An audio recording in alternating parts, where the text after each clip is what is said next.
तो सबसे पहले हम ये चीज समझेंगे कि बी एबल टू किस मकसद के लिए इस्तेमाल किया जाता है, फिर हम ये चीज समझेंगे कि ये किन किन टेंसेस में यूज किया जाता है, फिर हम ये चीज समझेंगे कि उर्दू में इसकी पहचान क्या होती है, और लास्ट पे हम ये चीज सीखेंगे कि जब हम इसको इंग्लिश में ट्रांसलेट करेंगे तो इंग्लिश में हम ये सेंटेंसेस किस तरह से बनाएंगे।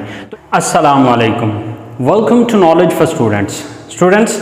Today we are starting class number 60 and in today's class we are going to talk about be able to। But students, class शुरू करने से पहले अगर अभी तक आप लोगों ने मेरे चैनल को सब्सक्राइब नहीं किया तो प्लीज़ सब्सक्राइब के बटन पर क्लिक कर दें। अगर आपको मेरी वीडियोस पसंद आ रही हैं और अगर आप इनसे कुछ सीख रहे हैं तो प्लीज़ लाइक एंड शेयर के बटन पर क्लिक कीजिए। और अगर आपको कोई भी कन्फ्यूजन हो रहा है या कोई चीज़ समझ में नहीं आ रही तो आप लोग कमेंट्स बॉक्स में जाके कमेंट्स कर सकते हैं। तो चलिए स्टार्ट करते हैं हमारी आज की class. So students, be able to is used to express ability. जैसे कि आपको पता है कि एबल टू का मतलब होता है काबिल होना। एबल का मतलब क्या होता है? काबिल होना। एबल टू काबिल होना। So it means it is used to express ability. ये जो एबिलिटी लफ्ज बना है ये एबल से ही बना है। एबिलिटी किसको कहते हैं? काबिलियत को। ठीक है, तो यानी कि बी एबल टू का यूज किया जाता है to express ability in the past, present and future. यानी कि बी एबल टू का हम जो इस्तेमाल करते हैं वो पास्ट में भी करते हैं, प्रेजेंट में भी करते हैं और फ्यूचर में, यानी कि ये तीनों टेंसेस में इसका इस्तेमाल किया जाता है। ओके, यानी कि पास्ट की एबिलिटी को बयान करने के लिए भी हम एबल टू का यूज करते हैं, प्रेजेंट की एबिलिटी को बयान करने के लिए भी हम एबल टू का यूज करते हैं और फ्यूचर की एबिलिटी के लिए भी हम एबल टू का यूज करते हैं। अच्छा, अब इनमें डिफरेंस क्या आएगा? डिफरेंस आएगा जस्ट इन हेल्पिंग वर्ब्स का, कि पास्ट में हम यूज कर रहे हैं वाज वर, प्रेजेंट में हम यूज कर रहे हैं इज एम आर और फ्यूचर में हम यूज कर रहे हैं विल बी। राइट, तो ये डिफरेंस आएगा पास्ट, प्रेजेंट और फ्यूचर में।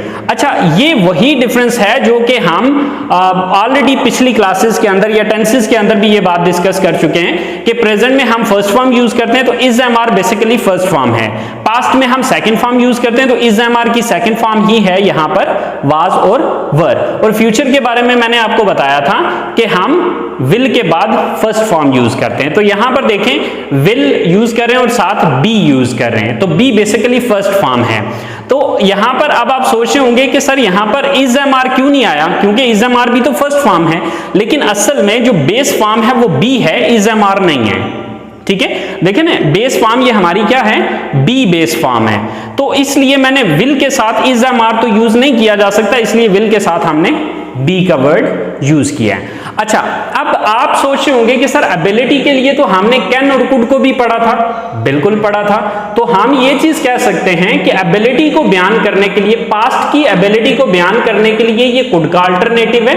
अल्टरनेटिव का मतलब होता है मुतबादल, यानी कि चाहे तो आप कुड का यूज करें एबिलिटी को बयान करने के लिए, यानी कि पास्ट की एबिलिटी को बयान करने के लिए चाहे तो आप एबल टू का पास्ट में यूज करें, चाहे तो आप इसकी जगह पे एबल टू का यूज एबल टू की जगह पे कुड का यूज भी किया जा सकता है। यानी कि हम ये कह सकते हैं कि एबल टू पास्ट में जो यूज किया जा सकता है उसकी जगह पे हम कुड का यूज भी कर सकते हैं। ठीक है, इसी तरह से जो हमने प्रेजेंट में एबल टू का यूज पढ़ रहे हैं, ये प्रेजेंट की एबिलिटी को बयान करने के लिए यूज होता है। तो प्रेजेंट की एबिलिटी के लिए तो हमने कैन भी पढ़ा था, बिल्कुल पढ़ा था, तो आप प्रेजेंट के लिए कैन भी यूज कर सकते हैं। सो इट मींस कि प्रेजेंट की एबिलिटी को बयान करने के लिए आप चाहे तो कैन का यूज करें, चाहे तो बी एबल टू का प्रेजेंट में यूज करें, सेम थिंग है। अब ये आप पे डिपेंड करता है कि आपको दोनों में से बेटर कौन सा लगता है। ठीक है, इसी तरह से बी एबल टू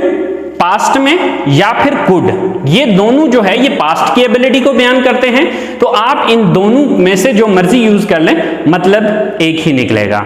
लेकिन यहां पर ये चीज याद रखिएगा कि हमने कैन और कुड का फ्यूचर नहीं पढ़ा था। तो एक चीज हम यहां पर ये कह सकते हैं कि यहां पे जो एबल टू है, ठीक है, यहां पर ये जो एबल टू है ये कैन और कुड का फ्यूचर है।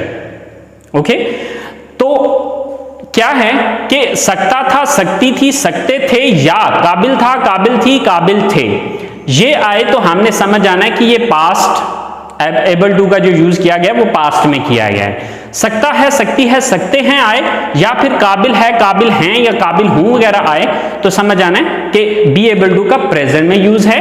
और सकेगा, सकेगी, सकेंगे या काबिल होगा, काबिल होगी, काबिल होंगे वगैरह आए तो समझ आना है कि ये हमारा एबल टू का फ्यूचर में यूज हुआ है।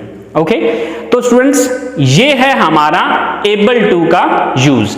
एबल टू को पास्ट में यूज किया जाता है, पास्ट की एबिलिटी को बयान करने के लिए। आप एबल टू की जगह पे कुड भी यूज कर सकते हैं। इसी तरह से एबल टू का प्रेजेंट में भी यूज किया जाता है एबिलिटी को बयान करने के लिए। इसकी जगह पे आप कैन का यूज भी कर सकते हैं। और बी एबल टू का फ्यूचर में भी यूज किया जाता है, यानी कि फ्यूचर की एबिलिटी को बयान करने के लिए, यानी कि आने वाले वक्त में जो काम करने के आप काबिल होंगे या जो काम आप कर सकेंगे, तो उसके लिए भी हम बी एबल टू का इस्तेमाल करते हैं। लेकिन बी एबल टू फ्यूचर में किसी का अल्टरनेटिव नहीं है, या ये किसी का मुतबादल नहीं है, या बी एबल टू की जगह पे हम कोई और यूज नहीं कर सकते जिस तरह के हम यहां पर कैन और कुड का इस्तेमाल कर रहे हैं। ठीक है, पास्ट और प्रेजेंट में इसका अल्टरनेटिव मौजूद है, could and can, but future में इसका कोई अल्टरनेटिव नहीं है। तो हम ये चीज कह सकते हैं कि यहां पर कैन और कुड का जो फ्यूचर है वो be able to in future है। ओके, तो इसकी पहचान क्या होती है?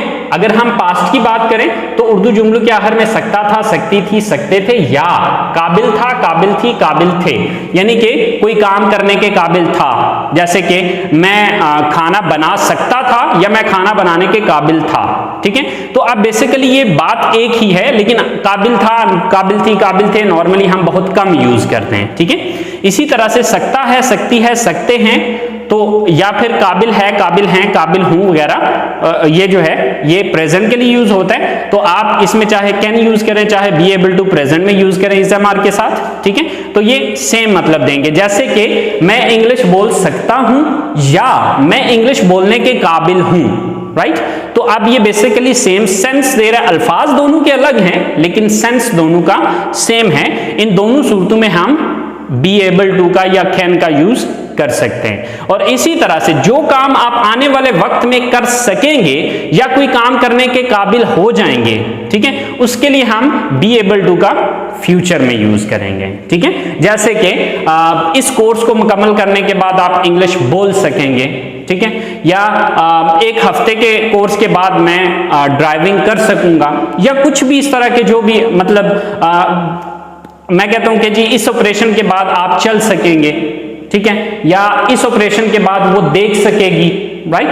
तो इस तरह के जितने भी सेंटेंसेस होंगे उनका हम बी एबल टू का फ्यूचर में यूज करेंगे। I hope so be able to का आपको past, present and future purpose समझ में आ गया होगा, इसकी पहचान समझ में आ गई होगी। अब हम देखते हैं कि हम इन सेंटेंसेस को इंग्लिश में ट्रांसलेट किस तरह से करेंगे। तो चले आए सेंटेंसेस को एक तो स्ट्रक्चर देखते हैं, प्लस इसके साथ साथ हम इसको इंग्लिश में ट्रांसलेट करके देखते हैं।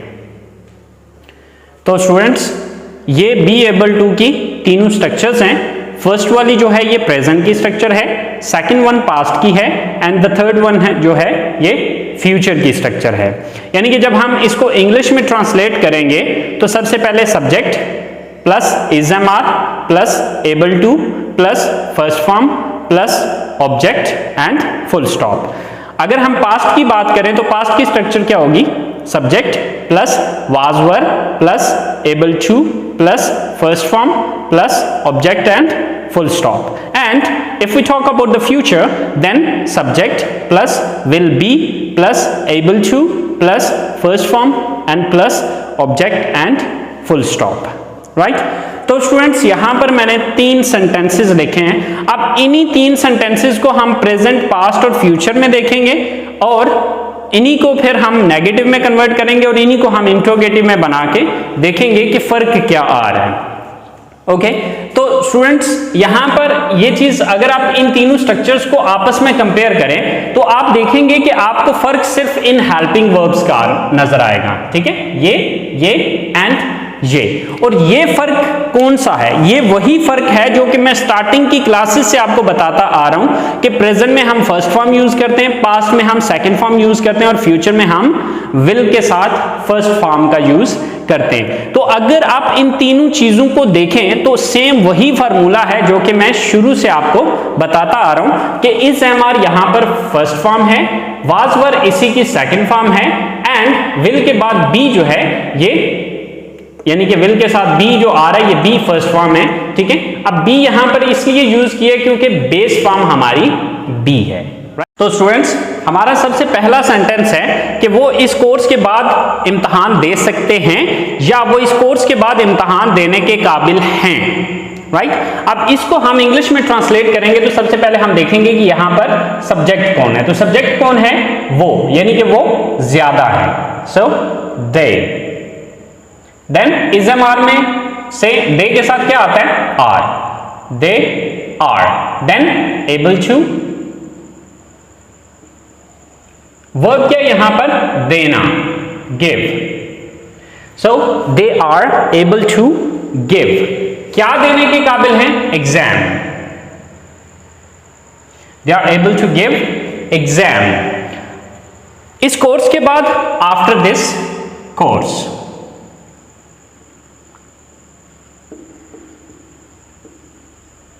so they are able to give exam after this course, कि वो इस कोर्स के बाद इम्तहान दे सकते हैं या देने के काबिल हैं। राइट, इसके बाद नेक्स्ट सेंटेंस है हमारे पास कि वो ऑपरेशन के बाद देख सकती है या वो ऑपरेशन के बाद देखने के काबिल है।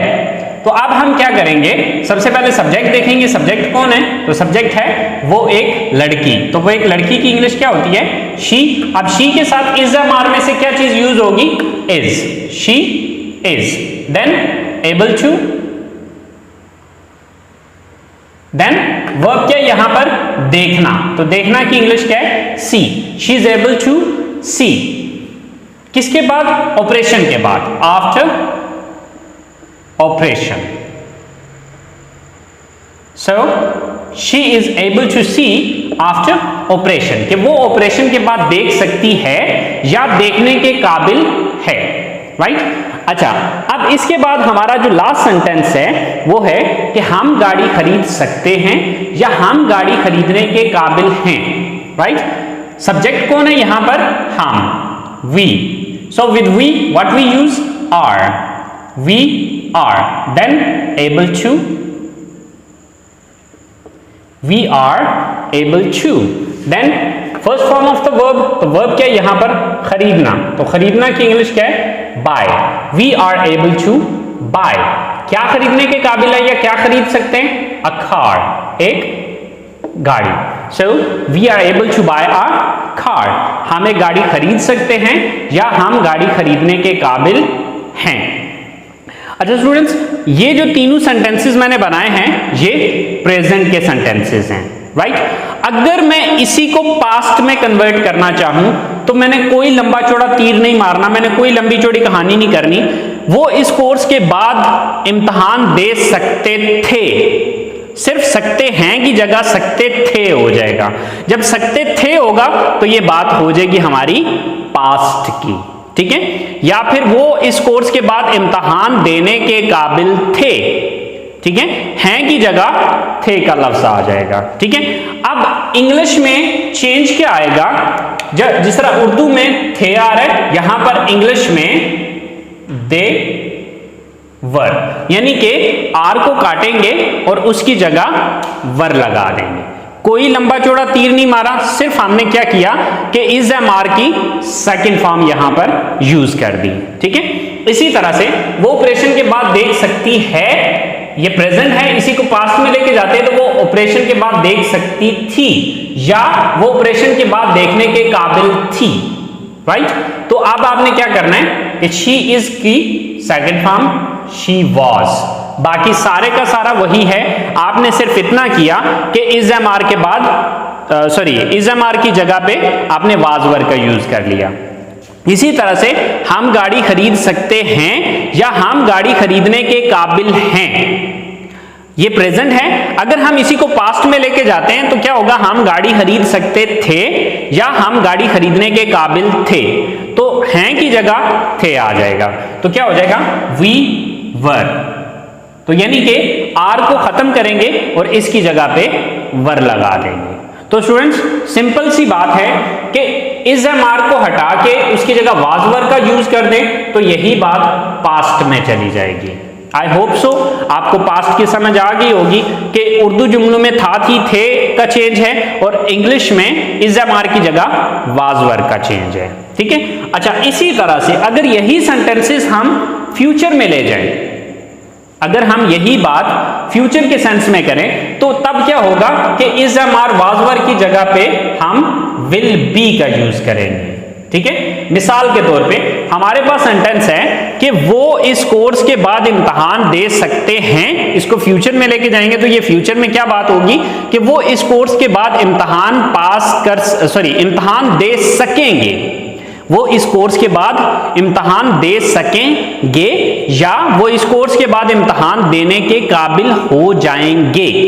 ये हो गया फ्यूचर में बात। अब जब हम इसको फ्यूचर में लेके जाएंगे तो हम क्या करेंगे कि आर की जगह विल बी, बाकी सारे का सारा सेम वही रहेगा। सेंटेंस क्या बन जाएगा, they will be able to give exam after this course, कि वो इस कोर्स के बाद इम्तहान देने के काबिल हो जाएंगे या वो इस कोर्स के बाद इम्तहान दे सकेंगे। राइट, इसी तरह से हमारा जो नेक्स्ट सेंटेंस है कि वो ऑपरेशन के बाद देख सकती है, ये प्रेजेंट है, इसी को फ्यूचर में लेके जाते हैं तो वो ऑपरेशन के बाद देख सकेगी या देखने के काबिल हो जाएगी।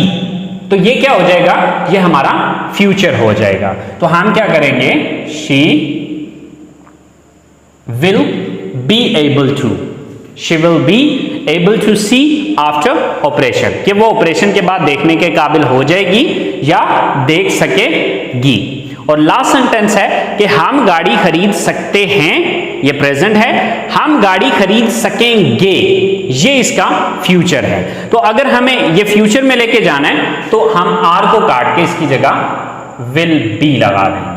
We will be able to buy a car, हम गाड़ी खरीद सकेंगे या हम गाड़ी खरीदने के काबिल होंगे। सो आई होप सो स्टूडेंट्स आपको प्रेजेंट, पास्ट और फ्यूचर की बात समझ में आ गई होगी। ओके, अब हम बात करते हैं इनके नेगेटिव सेंटेंसेस की और इनके इंट्रोगेटिव सेंटेंसेस की। ओके, अच्छा अब जब हमने इनके नेगेटिव सेंटेंसेस बनाने हैं तो हम क्या करेंगे, आपको पता है कि अगर हमारे पास हेल्पिंग वर्ब मौजूद हूं तो हम हेल्पिंग वर्ब के बाद नॉट लगा लेते हैं, यानी कि यहां पर हम इज एमआर के बाद नॉट लगाएंगे, यहां पर नॉट लगाएंगे तो ये नेगेटिव हो जाएगा, यहां पर वाज वर के बाद नॉट लगाएंगे तो ये नेगेटिव हो जाएगा और यहां पर विल के बाद नॉट लगाएंगे क्योंकि यहां पर ये दो हेल्पिंग वर्ब है, विल बी। तो हमने क्या करना है कि अगर हमारे पास दो या दो से ज्यादा हेल्पिंग वर्ब हूं तो फर्स्ट हेल्पिंग वर्ब के बाद नॉट लगाते, तो हमारे पास फर्स्ट हेल्पिंग वर्ब विल था तो विल के बाद हम नॉट लगाएंगे। ठीक है, तो सिंपल सा फॉर्मूला है, जैसे कि आप इस कोर्स के बाद इम्तहान नहीं दे सकते हैं, आप नहीं, वो इस कोर्स के बाद इम्तहान नहीं दे सकते हैं, so they are not able to give exam after this course. इसी तरह से वो ऑपरेशन के बाद नहीं देख सकती है, she is not able to see after operation. And हम गाड़ी नहीं खरीद सकते हैं, we are not able to buy a car. तो सिंपल सा फॉर्मूला है, कोई लंबी चौड़ी कहानी नहीं है, कोई लंबा चौड़ा तीर नहीं मारना हमने यहाँ पे, वही पुराने रूल्स रेगुलेशन जो मैंने स्टार्ट में सारी चीजें एक्सप्लेन की हुई हैं वही सारी चीजें हम यहाँ पर कर रहे हैं। और अगर आप डायरेक्टली मेरी इस क्लास पर आए हैं तो आपसे ये रिक्वेस्ट करूंगा कि क्लास नंबर 1 से स्टार्ट कीजिए, हर एक चीज को बहुत डिटेल के साथ समझाया हुआ है, ठीक है, और बहुत अच्छे से आपको समझ आएगी अगर आप इन्हीं क्लासेस को क्लास नंबर 1 से स्टार्ट करेंगे तो। ओके, सो अब हम इन्हीं सेंटेंसेस को इंट्रोगेटिव में कन्वर्ट करते हैं। तो अब आपको मैंने एक फार्मूला बताया हुआ था कि अगर हम किसी सेंटेंस का नेगेटिव बना सकते हैं तो उसका इंट्रोगेटिव बनाना हमारे लिए कोई प्रॉब्लम नहीं है, कोई परेशानी नहीं है। कैसे? आपने देखना यह है कि जब आपने किसी सेंटेंस का नेगेटिव बनाया था तो नेगेटिव बनाने के लिए आपने किस लफ्ज के बाद नॉट लगाया था। जिस लफ्ज के बाद आपने नॉट लगाया था उस लफ्ज को उठा के सेंटेंस के शुरू में ले आए, वो इंटरगेटिव बन जाएगा। ठीक है, तो सेम वही फॉर्मूला यहां पर भी हम अप्लाई कर रहे हैं, जो कि मैं ऑलरेडी स्टार्टिंग की क्लासेस में आपको बता चुका हूं। तो आपने करना यह है कि यहां पर देखिए कि प्रेजेंट में हम इज एम आर के बाद नॉट लगा रहे हैं, तो इसका मतलब है ये इज एम आर यहां पर स्टार्ट में आ जाएगा, तो ये सवाल बन जाएगा। ठीक है, इसी तरह यहां पर पास्ट में हम वाजवर के बाद नॉट लगा रहे हैं, तो यहां पर वाजवर को उठा के सेंटेंस के शुरू में ले आए, ये हमारा इंटरोगेटिव बन जाएगा। और यहां पर हमने नॉट किसके बाद लगाया, विल के बाद लगाया, तो इसका मतलब है सिर्फ विल को उठा के शुरू में लगाएंगे, बी अपनी जगह पर ही रहेगा। ओके, सो अब हम क्या करेंगे कि मिसाल के तौर पे क्या वो इस कोर्स के बाद इम्तिहान दे सकते हैं, तो क्या करेंगे कि इस नॉट को यहां से खत्म करेंगे और इस आर को यहां पर ले आएंगे, तो क्या होगा, are they able to give exam after this course, और एंड पे क्वेश्चन मार्क हो जाएगा। इसी तरह से she is not able to see after operation, तो इसको इंटरोगेटिव में लेके जाएं, तो इंटरोगेटिव में क्या होगा कि क्या वो ऑपरेशन के बाद देख सकती है या देखने के काबिल है, तो आप इस नॉट को यहां से फिनिश करें और इस इज को उठा के यहां पर ले आएं, तो क्या होगा, is she able to see after operation, कि क्या वो ऑपरेशन के बाद देख सकेगी या सॉरी देख सकती है, या क्या वो ऑपरेशन के बाद देखने के काबिल है। राइट, इसी तरह से लास्ट सेंटेंस को अगर हम देखें तो यहां पर हम इस नॉट को खत्म करेंगे और आर को उठा के यहां पर ले आएंगे, तो ये हमारे इंटरोगेटिव सेंटेंसेस बन गए। अच्छा स्टूडेंट्स, आप ये चीज सोच रहे होंगे कि सर आपने ये एग्जाम्पल्स बना के क्यों नहीं समझाया। स्टूडेंट्स, शुरू से हम क्लास नंबर मतलब जब से हमने इस कोर्स को डिस्कस करना शुरू किया है, तो तब से मैं सारे सेंटेंसेस अलग अलग बना के बता रहा हूं, आपको समझा रहा हूं। ठीक है, लेकिन हम उस फार्मूला को यूज नहीं मतलब उस फार्मूला को यूज कर रहे थे, लेकिन सारे सेंटेंसेस अलग अलग कर रहे थे। लेकिन अब मैंने ये चीज सोची है कि यही फार्मूला जो है वो उन्हीं सेंटेंसेस के ऊपर मैं आपको समझाऊं जो कि हमने पॉजिटिव किए होते हैं, तो उन्हीं में जो चेंजेस होते हैं वो छोटे मोटे चेंजेस करके आपको समझाया जाए कि देखें अगर आप पॉजिटिव सेंटेंस बना सकते हैं तो आपके लिए नेगेटिव और इंटरोगेटिव सेंटेंस बनाना कोई प्रॉब्लम नहीं है। बस बात इतनी सी है कि आपको वो फार्मूले समझ होनी चाहिए, या वो जो रूल्स रेगुलेशंस आपको मैंने स्टार्टिंग की क्लासेस में बताए हुए हैं, अगर आपको वो रूल्स रेगुलेशन समझ में हों तो ये चीज आपके लिए कोई प्रॉब्लम नहीं है, कोई मसला नहीं है। ओके, आई होप सो आपने be able to modal verb को अच्छे से समझ लिया होगा। फिर भी अगर आपको कोई चीज समझ में नहीं आई है तो प्लीज आप लोग कमेंट्स बॉक्स में जाके मुझे बताइएगा, मैं इंशाल्लाह दोबारा से इस चीज को एक्सप्लेन कर दूंगा। ठीक है, तो नेक्स्ट क्लास तक के लिए मुझे इजाजत दीजिए, दुआओं में याद रखिएगा। अल्लाह हाफिज।